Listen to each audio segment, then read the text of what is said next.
afternoon. This is Brother James, and we're back with 100 Gems Podcast. And today we're speaking with Coach Darvin Moore, and we're going to be discussing how to analyze your finances and how credit aid and assist you in creating a better financial framework. So, Coach Darvin Moore, would you like to introduce yourself and give us a little bit of your background? Sure. Hey, my name is Coach Darvin Moore. My financial background. Well, let me just talk about me just a little bit. Just a young man from Milwaukee, Wisconsin, born and raised, and seeing the world coming up in the financial side of things. It's been a little tough, TJ. I got into this finance thing because my mom lost her house when I was about 20 years old. And I was cutting hair. I was at the barbershop, and she used to get tapered in the back when they used to have those texturizers. I would taper my mom's, and I said, "Okay, Mom, I'm gonna be over to the house a little later." And Mom said, "Well, I moved. I'm at this other place now." I said, "Move?" And I grew up in this house, and so she didn't tell me that she was losing the house or was going into foreclosure. No, I said, "What happened, Mom?" She said, "Yeah, I lost the house." I said, "Well, all I remember is my mama working for Master Lock hard, and she didn't have much fun, always sleeping and working, and the house was gone, and it crushed me. I didn't understand how was that possible, Mama." I said, "Well, how much did you owe for the house?" And she said, "Well, I owed $100,000." And I just remember that the house, didn't even cost $100,000. It was right about 100 when she first bought it. 15, 20 years prior to this date.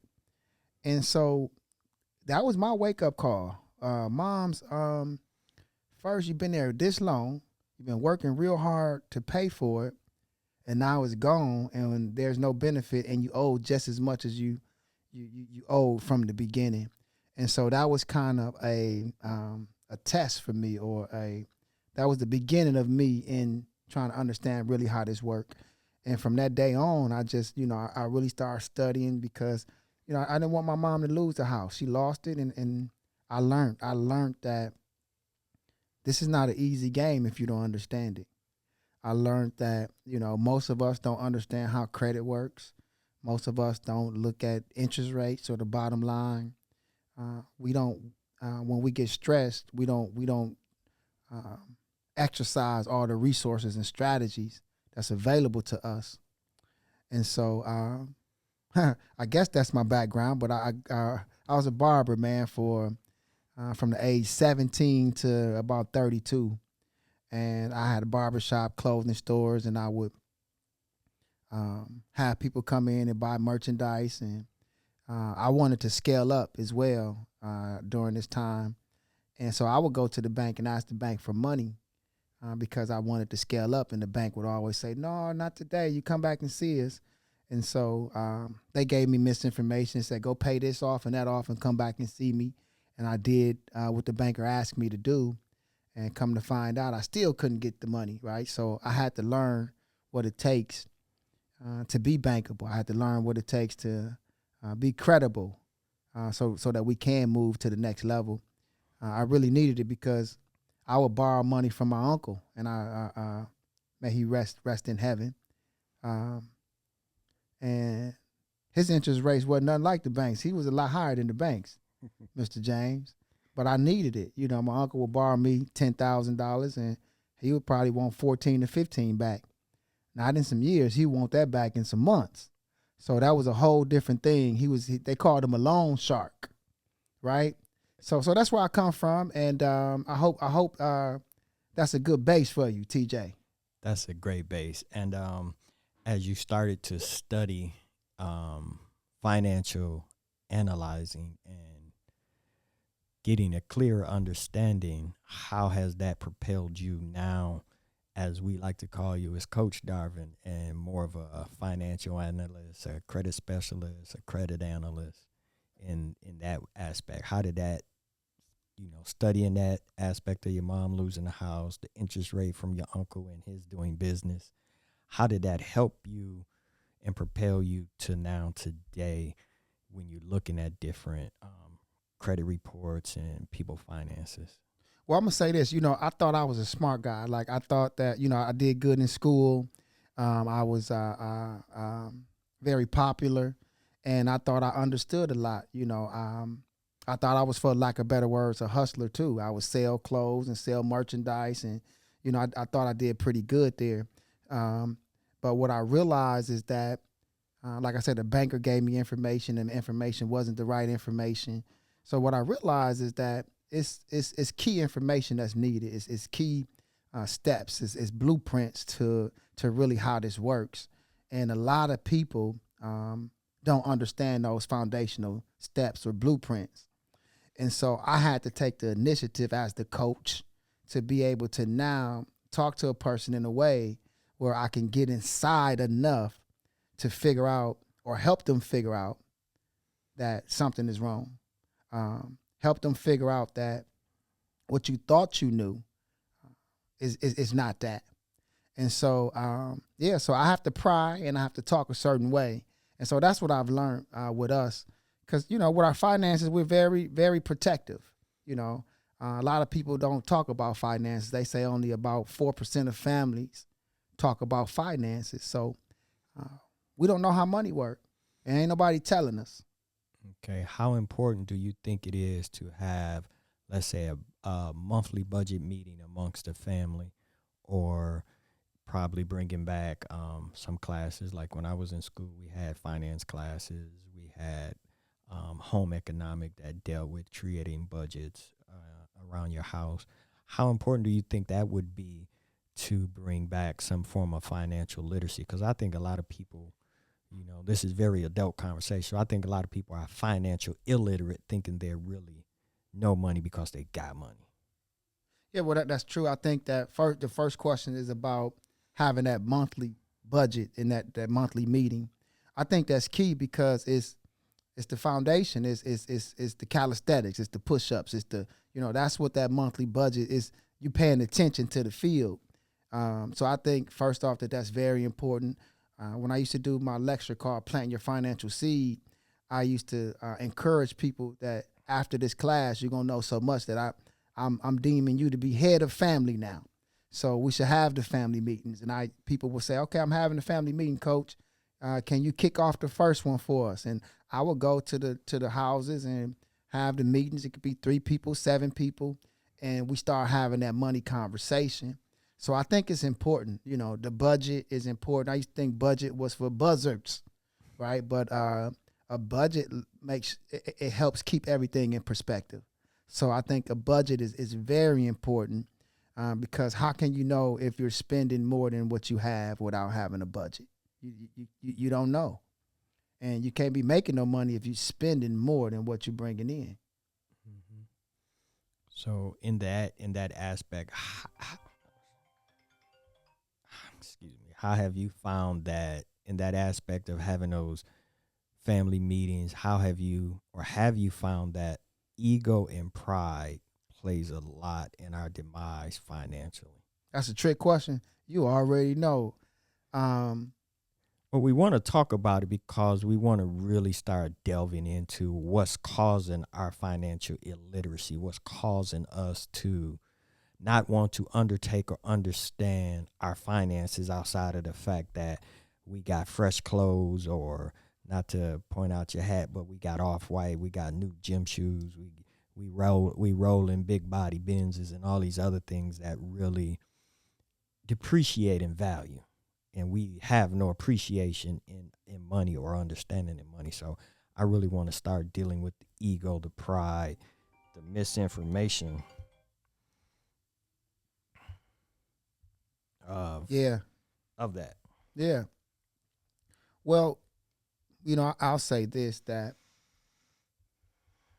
as a strategist, I help a lot of brothers get access to capital. And, our egos and our pride is something else. Some brothers already have money and they feel like they don't need help with strategies because they got the strategies because they got money, but they don't have the budget. But I had individuals that I would help get access, and they say, "Hey, Coach, I really need you. I need help getting into this business. Can you help me access this capital?" And so I create these proposals and these blueprints and these steps for them when they get on board, and we'll get them to access. And a lot of times they change the rules once they get the money, right? Meaning that they don't do the investing in the house or the stocks or whatever the drive was initially. They'll go and get the nice car and, like you say, the clothes. And so and you know, I thought I knew what our problem was. Man, we need help. I don't know. There's so many different things that's going on with us as a culture that we need therapy from different areas, right? Because everybody's been through something different. You know, what's your relationship with money? What did your parents teach you about money? When you really look at it, a lot of that stems from, your childhood. What kind of fears do you have? I had a lecture one time, and one of the bankers, he testified and said, man, because of this financial therapy class you had today, I'm going to go ahead. This is a banker. He said, I'm going to go ahead and start my business now because I realized that it was just a fear that I had and why I didn't move forward. He said, well, coach, you will always ask me, hey, when you going to start the business? And this is a great guy, works at a bank. I won't say the bank, but great individual. He's been doing things in the community, helping out the community. And I always say, well, why? I always focus on him. Why don't you help yourself? Let's build you up. But he realized it was some type of financial fears that he had, stem from childhood, and why he didn't move forward. So there's so many different reasons why. Miseducation, not understanding. Had a military guy tell me, credit cards is bad. Why would I get a credit card? It makes no sense, coach. Why are you coaching and telling people that they should get a credit card? Is what he told me. He said, my parents lost their home and lost all kind of stuff because of credit card debt. And so, I understood. I had to understand his standpoint, and my rebuttal, for lack of better words, was that,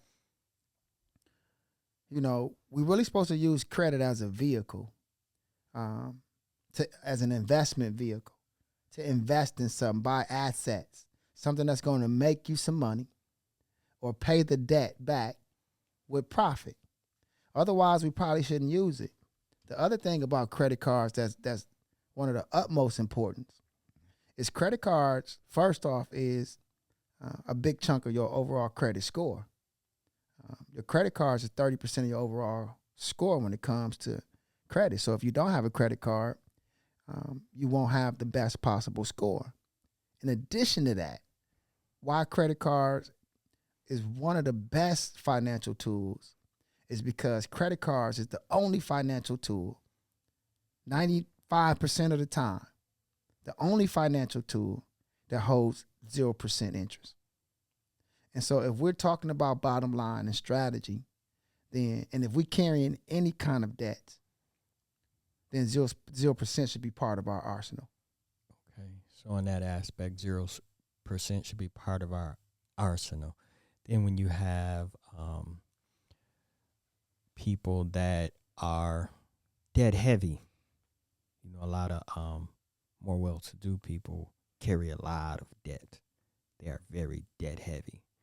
And there's a lot of people that make a lot of money off of debt. Can you speak to the ideal of carrying debt, or how debt is detrimental, or how you could win with a debt? Yeah, of course. I say this, that most of the millionaires I know, they use credit as a launching pad, or debt as a launching pad to get where they are today. Most of us today, the average income, $50,000. After you pay most of your bills, you don't have any money to invest or any money to do a lot of things. That being the case, if you want to get to a place faster, then you will probably need to use other people's money. You can't, if McDonald's is in your future, if you want to own a McDonald's and you're trying to save off that $50,000 a year that you're making, you probably won't get that McDonald's till you hit about 80 or 90 years old. So we have to go and borrow some money to get that McDonald's. So we have to get into a debt arena in order to grow to certain levels. Right. Now inside that debt arena, it's a host of different doors you can go down. The question is, which door do you choose? Right. Okay. Some doors, for example, merchant cash advance door, right? The banks know that most businesses don't prepare. Merchant cash advance is almost like mob money. The bank is making all the money. You're paying 30, 40% interest, right? So we want to make sure we go down the right door. Debt can be used to help us get out of the place that we in. With debt, you can buy your real estate. And a lot of times we are in debt. People say they don't want to be in debt, but when you buy a house, it's debt. Right. When you buy a car, when you got a car note, that's a debt. And people say, well, I got to move around. Yeah, but it's still a debt. And the car is a depreciating asset. So it's not the best debt product unless you really needed to do some business, So debt is important. We have to pay attention to it, like you say, budget. And we just have to be mindful that at all times, we should be looking at getting that interest rate lower. So those that carry high debts, they don't pay attention to the bottom line. I'm not going to say all of them. I mean, I know people in their mind, they think they paying attention to the bottom line, but they might. And they might just do it one time or two times. But that's something that you should be constantly looking at. If you got millions, because these people that got a lot of money got millions and millions of dollars of debt. Right. So the bank is winning if they're not paying attention. Right. They just feel like, okay, I can afford it, but you could get it lower. You can your credit cards. You could call your credit card company and say, okay, right now I'm at 18%. I need this down to 15%, 13%, 12%, right? Or you can go to another bank that got a better rate. Or go to a bank that got zero rate and move the money over. So we don't do a good job of that. We think we do, but we're not paying attention, and we don't. We don't have time. Right. We don't analyze our finances in great detail. But I want to circle back to two words you said, credit and credibility. I want to really hammer down on the importance of credit and credibility and how having good credit, people use that to measure your credibility. To get certain jobs, government jobs, certain advances in the military, interest rates, apartments, insurance. Right. They look at your credit and they measure your credibility based on your credit. So if you have no credit, to them, it's like you have no credibility. And they also look at credit and credibility as a liability. Are you so far in debt that you're easily swayed or moved when you have to get a security clearance or things like that? So let's really look at the credit and the credibility, how good credit and paying your bills on time give you credibility to laterally move or vertically move into different places and spaces. Yeah, well, credit is important. Today, maybe it's no investment that you want to get in. Today, maybe it's you don't see, you doing any real big money moves, right? But tomorrow is coming. So we should be preparing for tomorrow so that we can have the best rate. I'm quite sure most people listening in will buy a car one day. I'm quite sure the people listening in will buy a house one day. I'm quite sure a percentage of the people that's listening in will buy a business one day or go into business one day. And depending on how well you prepared your credit profile and your credibility and your relationships with banks, depending on how well you prepared is going to dictate how much you pay for money, for this debt, for this credit. Because let's be candid that if you get $100 in credit, you have to pay more than $100 back. Mm-hmm. So you have to be strategic enough to know how to take that 100 and make it 115, So that's $15 profit, but then you have to pay the interest to the person that gave you the money. So you have to be able to take that money and make some money. And this is why it's important for us not to look at credit as a fun thing for going on vacations and doing different things, because we paying more. Oh, you think the vacation costs you $3,000, and you put it on a credit card, and you're gonna float that for how long? So now the trip costs you $5,000 or $6,000. Right. So this is why it's important for us to look at it that way. Now, I'm not saying don't use the credit card for the vacation, but you should have the money in the bank to pay for it, right? You can use the credit card for rewards. So, a lot of times you can use so much of the credit card. Maybe you can get a free travel, right? Use your credit card to buy your groceries. Use your credit card for gas, because they'll give you cash back, right? Or you'll get incentives. And that's an effective way to use credit. Use it. The money is in the bank for the goods that you're going to buy every month. Float it through a credit card where you can get cash back in different things. So now you can get the perks from that. So that's another strategic way to use credit for those that don't really want to do investing right now, those things, because we should still be building our credibility. Because you never know. Your neighbor, he may be moving out the country. He need to get out, and he's selling his house for pennies on the dollar. So who's gonna be the first person or the candidate? Who's gonna get the house? The person that's prepared. That's closest to him. He's going to really talk to the person closest to him. Yeah. So be prepared. Because I believe that the shot is coming, right? The great investment or opportunity is waiting on you. You just got to be able to accept it when it comes. So get your credibility together, get your credit together. And not when I say credibility, I'm talking about the banks, but I'm also talking about with the people, with your family, with your friends. Credibility is important. Mm-hmm. Can you borrow $10 from me, and I know that I'll get it back? Some people ain't borrowing you those $10. Right, because you never pay back. Yeah, your street credit and credibility is done. Right. Yeah. Right. So we went from analyzing our finances to really strategizing our finances, and how after we analyze it and having a strategy about how we use our finances to better move us forward. So now we want to move a little bit left, and our big brother Charlie has always brought thought-provoking ideals to our group.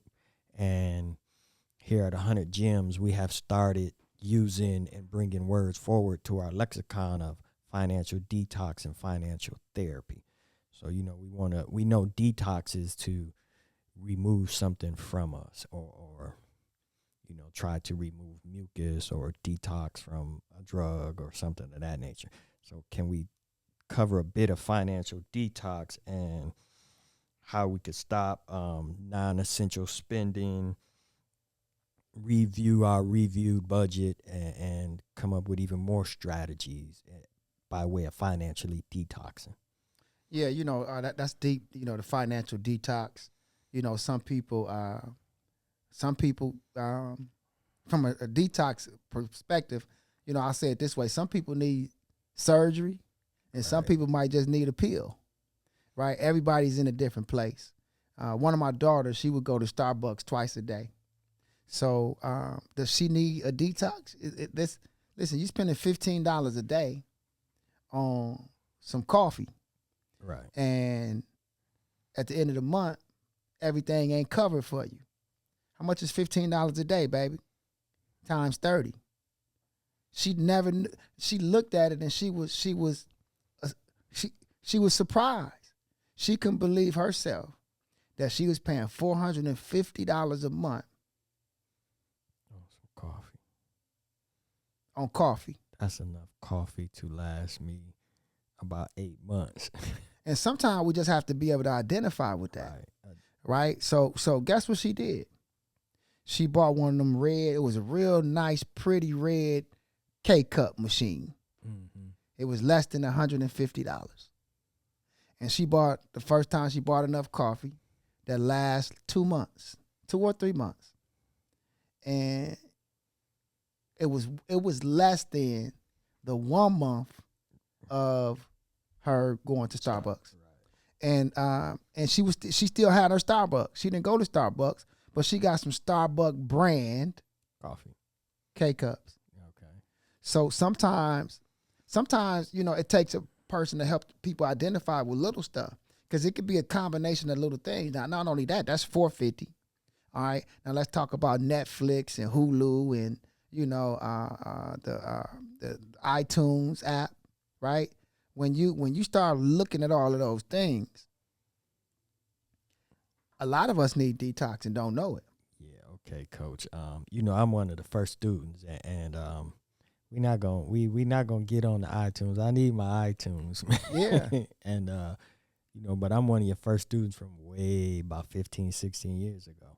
And of course I poke fun at you because in the original beginning, we were really meticulous about how we spent money and how we selected clients and who we worked with. Do you find that in dealing with people that once they get what they label now as the bag, or they get access, they run off and they come back, and you got to re-detox them and retake them through financial therapy and get them set back? Because it sounds like, coming to you is like going to a hospital. We really need to sit down and analyze, your beginning financial understanding, where you at.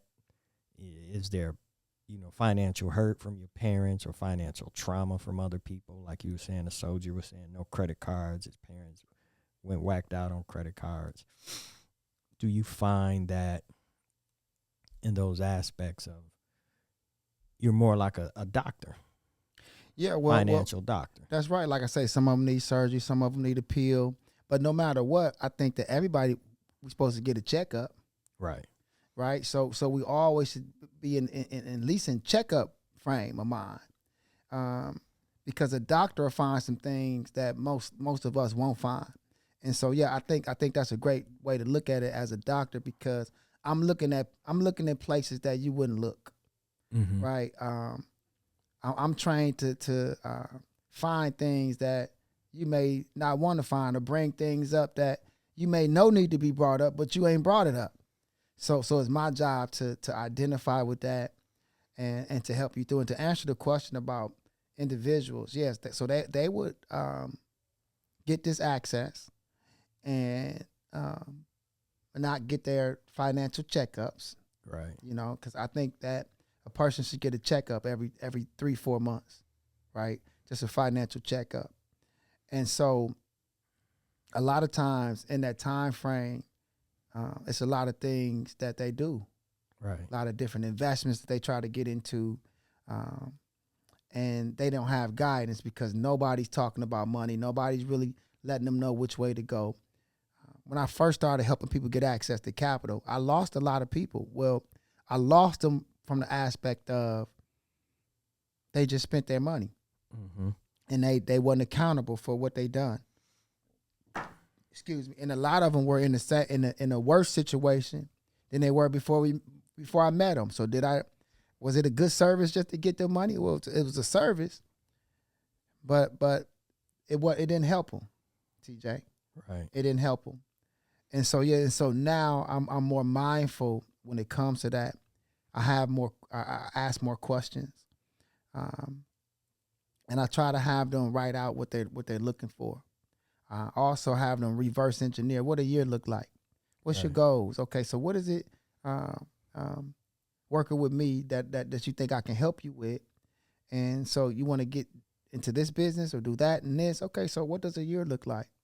Give me a year and we'll reverse engineer that.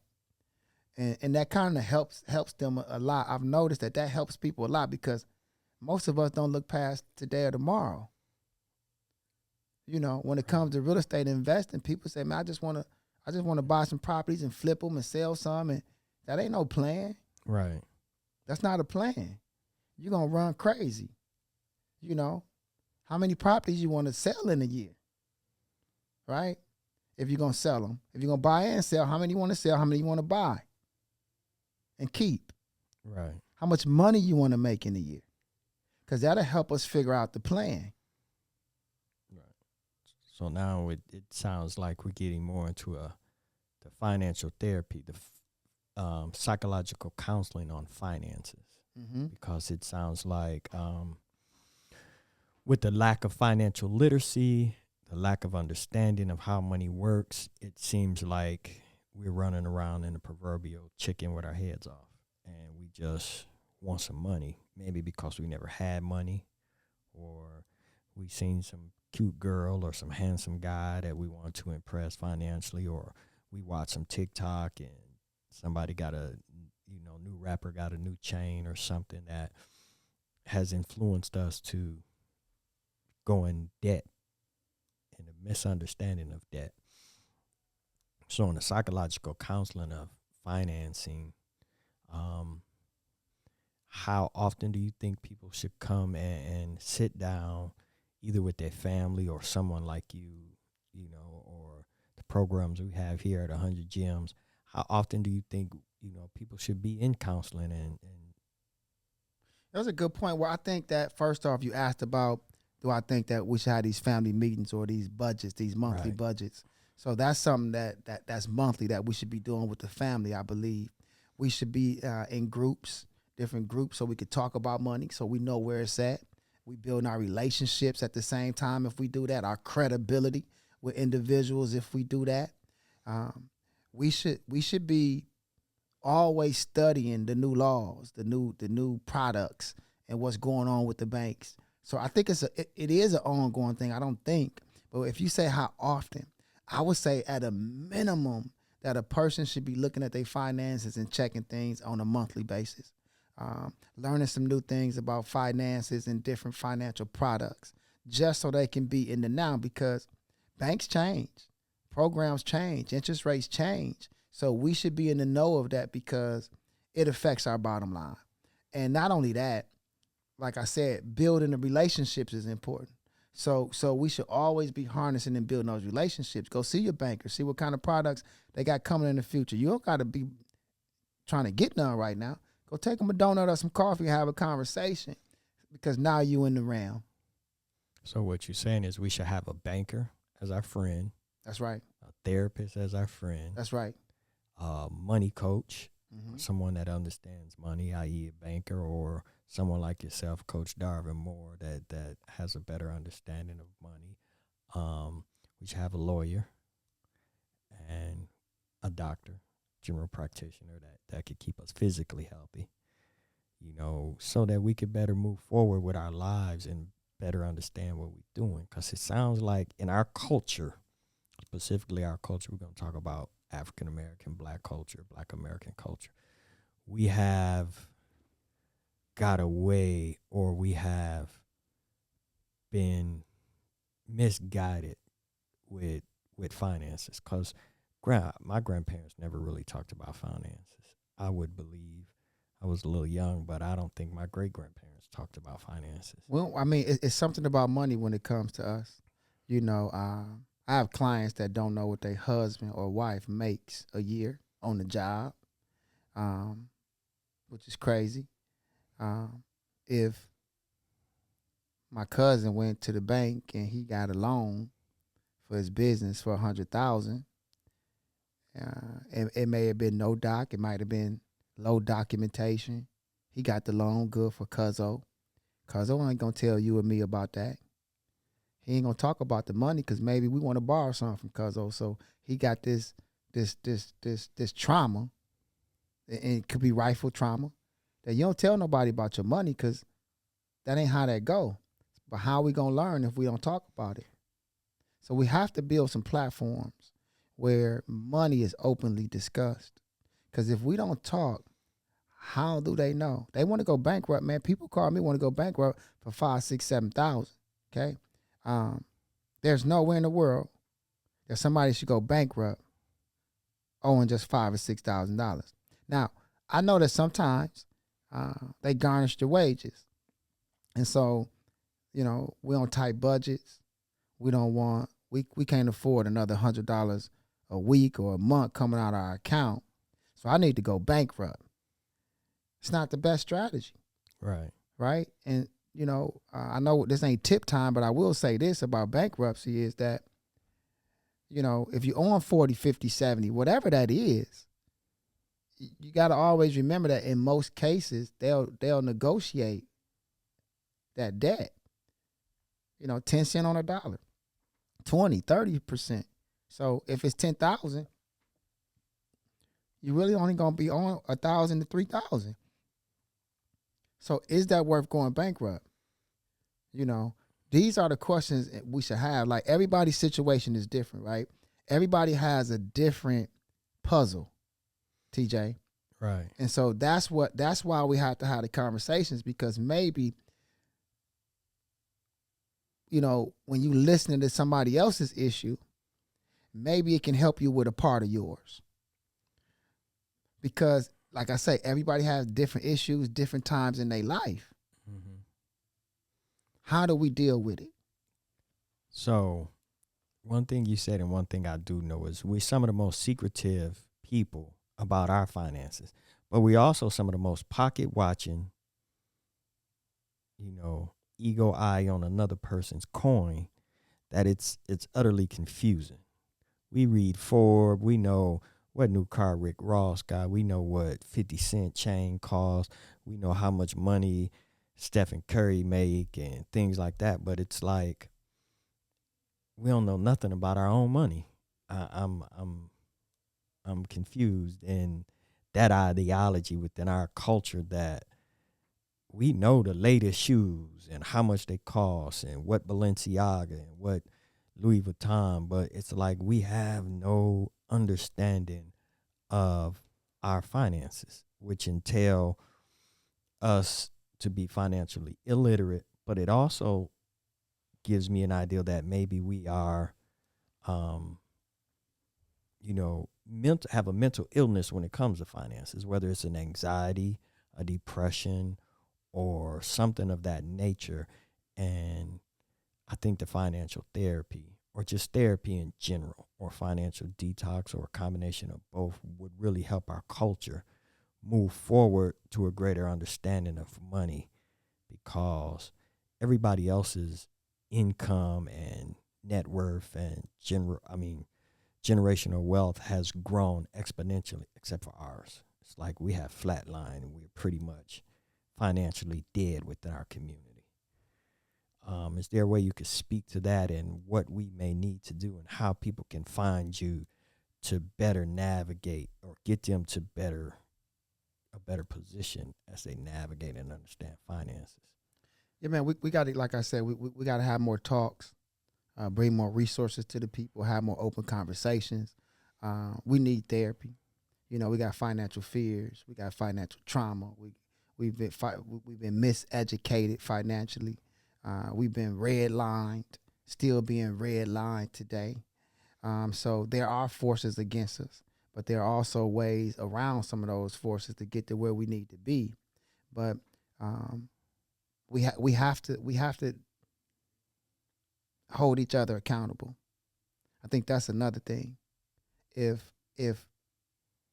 I borrow you $20 and you don't pay me because you think I got it, but that what is goes that? back to the pocket watching. Why are we so enamored with watching other people's pockets, but have no kind of financial literacy when it comes to our own pockets? We have no understanding. Well, that's what I'm saying. That's why the therapy come in at. But where's the big brothers and big sisters? If you don't pay my $20 back, big bro's supposed to have a conversation with you and say, or me, or you're supposed to be able to understand that, hey, man, you're supposed to pay your debts, pay your bills. Because one thing about when it comes to accessing this capital, I say this, accessing is easy. We can get access. It's a blueprint to access money. The next level is managing that access, right? I gave you the money, TJ, so you accessed the $20. Why you didn't pay me back? Your management skills is all messed up. I got a young lady I work with. She likes to use this word, floating. I like to float money because This is something I done when I was an accountant. So you don't pay me because you still in your accounting world talking about floating. No, float my money right on over here this way. That right? sounds like a pencil whipping in dominoes or spades. Yeah. Just we all got our little things. So back to this, right? Accessing, managing, and there's one more thing. So like accessing was the easy part. Right. Now we need to manage it. From the managing area, now we need to do what? Multiply or invest that money. So we need to learn how to access it, manage it. Then we have to invest it, meaning multiply it. So it's stages to money. Right. And I think the first stages we really need to start hammering home is the financial detoxing from all the Nikes and name brands, because my thing is my culture has become label whores. We'll give our heart for the new Balenciaga or the new Jordans, but when it comes to affording our children a higher level education or a better education, we ain't trying to spend no money. The pastor today, he said this, and I like the way he said it. He said that he came and did a prayer for the medical assistant graduates, and he let them know that I don't have a suit on today, but I have a lot of resources. Mm-hmm. I don't have on Balenciaga or any of this. As a matter of fact, y'all see all these wrinkles in my shirt is what he said. He had quite a few wrinkles in that shirt, TJ. But he said this to him. He said, don't let nobody take away who you are. You have an inner man, you have an outer man. Make sure your inner man is beautiful. He could be more beautiful than your outer man. But that inner man is important. And so when he said that, I really thought we need to work on our inner man. Because this Balenciaga, the Off-White, and the Louis Vuitton, that's not inner. That's outer. And a lot of times it attracts the wrong people. Or people will see me dressed in a certain way. Now we have to break certain barriers to get to where we needed to be at in the first place. Right. Right? But I think the frequencies of the labels have thrown us even further off within the traumas that we already have sustained. That's right. And obtained. I think just having the outer man shine, as fool's gold, I think we have lost our way, and we really need to get back to learning how money works. We need to have monthly budget meetings with our family. We need to discuss openly with our family. But in all of that, I think we need to start going to therapy to get around the ego, the pride, the trauma, and the victim mentality of, oh, you going to do something to me because I got some money, or you going to borrow some money. Right. Everybody wants your money as soon as you get it. That's right. Everybody want it. The bank want to hold it. The insurance company want it. The car note want it. The gas man want it. Everybody wants your money as soon as you get some money. They coming for you. IRS want it. Everybody want it. Everybody want the money. Right. Yeah. Everybody wants your money. So that's why managing is going to be key. Right. How do you protect the bag? When I would get individuals money, what I noticed with us is that it's like what our grandmama used to say, burn a hole in your pocket. Burn a hole in your pocket. Now, I promise you, when most of the people, when I get them access to money, they change, and they change their idea of what they was gonna do with the money initially, and a lot of them need to spend the money now.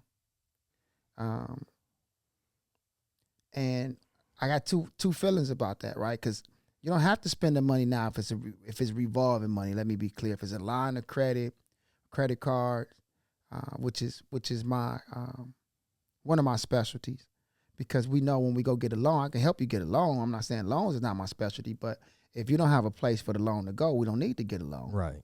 Because you're gonna pay interest on the total amount of that money. So we don't want to just give away money. We want to do a great job of harnessing and accessing lines of credit and building our own internal bank.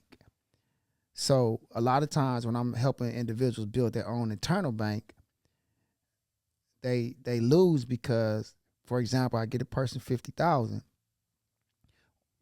We're supposed to continue to build those relationships every 4 or 5 months and get more. Most of them don't last 4 or 5 months. The 50 gone before 4 or 5 months. Question is why? I think situations and circumstances creates the desire to get the money, and then the desire to spend the money and forego the plans that we had, because now it goes back to the reason we need the therapy is because our ego comes in play, our pride come in play, our traumas come in play, and now the ideal of showing off, the having a Mercedes, or getting the new Mercedes electric car with a $2,500 note because you have access to the money to get it, but you're not a good steward of your money. I don't think we have been taught to be good stewards of our money.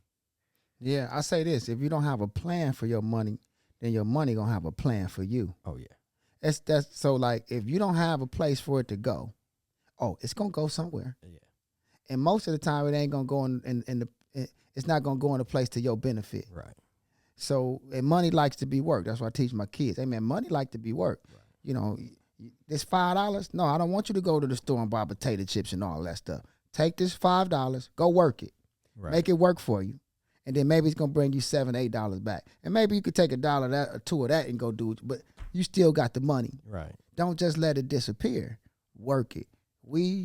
Our culture, the money disappears, Yeah.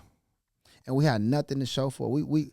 I think that they say that we spend more than any other culture. We have a So we have the money, right. And we have the smarts. We need therapy. We don't have the discipline. We don't have the accountability, and we're not resourceful, and we don't talk about money enough. If we did, we could change it almost overnight. Now, let me say this too. My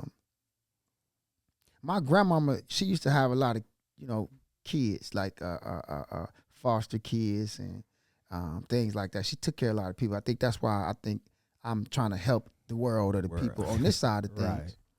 But my grandmama also used to get money from like some of these people. And this was my first time hearing payee. You heard payee before? Hey, right. Payee, right?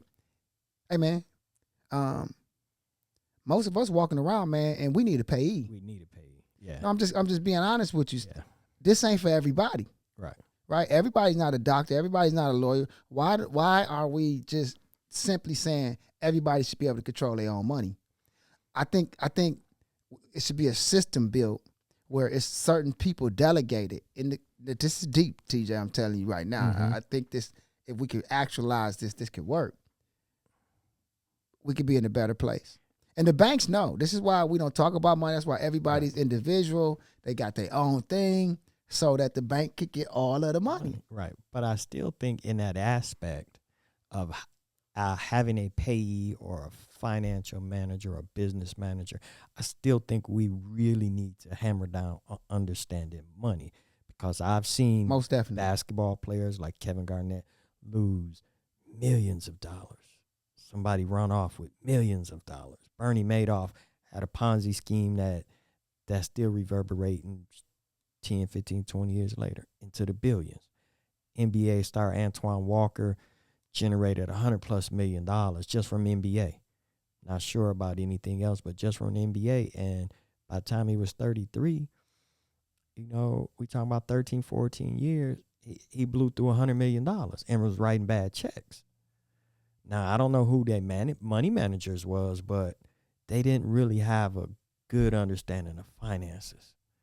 So even with having a payee, you still need to have a fairly basic grip on finances, and you need to financially detox. You need financial therapy, and you need to have them budget meetings, even with your payee, as far as where your money going, what your money doing.